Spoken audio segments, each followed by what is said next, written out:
Hello everyone, नमस्कार, सत श्री अकाल। क्या हाल चाल है आप सबके? आई होप आप सब ठीक होंगे। क्या आप अपनी इनकम टैक्स की रिटर्न फाइल कर दी?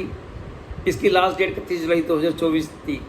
अगर आपने अपनी इनकम टैक्स की रिटर्न फाइल नहीं की तो अभी भी आप अपनी इनकम टैक्स की रिटर्न फाइल कर सकती हैं। इसकी डेट 31 दिसंबर 2024 तक है, लेकिन इसके लिए आपको कुछ पेनल्टी देनी पड़ेगी। इनकम टैक्स का जो सेक्शन 234F है उसके तहत अगर आपकी इनकम 5 लाख से उससे कम है तो आपको 1,000 रुपये पेनल्टी देनी पड़ती है। अगर आपकी इनकम 5 लाख से ज़्यादा है तो आपको 5,000 रुपये पेनल्टी देनी पड़ती है। और साथ ही साथ अगर आपका कोई भी टैक्स ड्यू है तो उसके ऊपर आपको 1% पर मंथ के हिसाब से इनकम टैक्स के सेक्शन 234A के तहत आपको इंटरेस्ट देना पड़ेगा।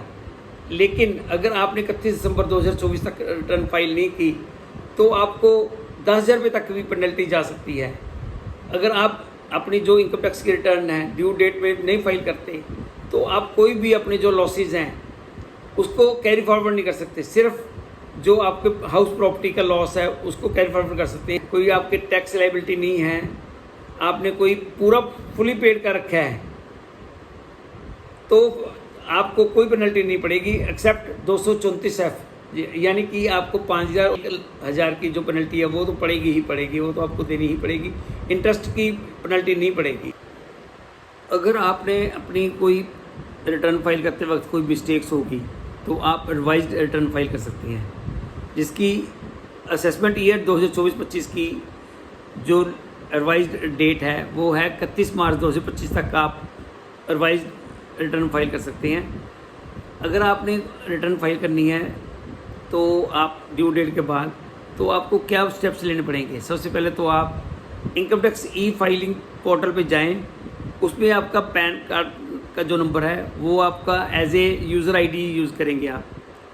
अब आप एप्रोप्रिएट फॉर्म यूज़ करें जिस तरह भी आपका सोर्स है। उसके बाद अपनी डिटेल भरनी है, जैसे पर्सनल इन्फॉर्मेशन है, कोई इनकम डिटेल है, डिडक्शंस है, कोई टैक्स पेमेंट्स है। अब जो कैलकुलेट करनी है आपने, सिस्टम आपने कैलकुलेट कर देगा आपकी कितनी टैक्स लायबिलिटी बनती है, कितना रिफंड अमाउंट बनता है। जितना भी आपका टैक्स बनता है आपने पे नाउ ऑप्शन आएगी तो आपने उसको चलान फॉर्म जनरेट हो जाएगा, उसको आपने भर देना है।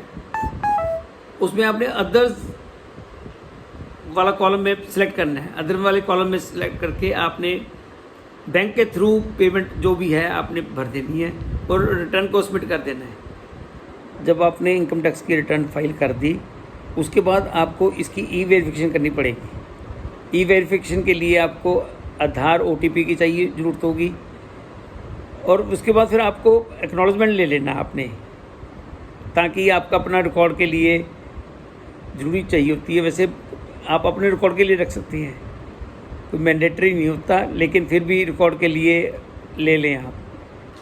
अगर आपने इनकम टैक्स की रिटर्न फाइल नहीं कर तो आपको income tax department penalty impose कर सकता है। आपका अगर कोई रिफंड नहीं है, मान लो आपका रिफंड कोई ड्यू है, आपने इनकम टैक्स की रिटर्न फाइल नहीं की तो आपको रिफंड नहीं मिलेगा जब तक आप रिटर्न फाइल नहीं करते। अगर कुछ केसेस में अगर आप रिटर्न फाइल नहीं करते तो प्रोसिक्यूशन भी हो सकती है आपको। आई होप आपको मेरी वीडियो पसंद आ रही होगी। इसको लाइक करें, शेयर करें, सब्सक्राइब का बटन प्रेस करें।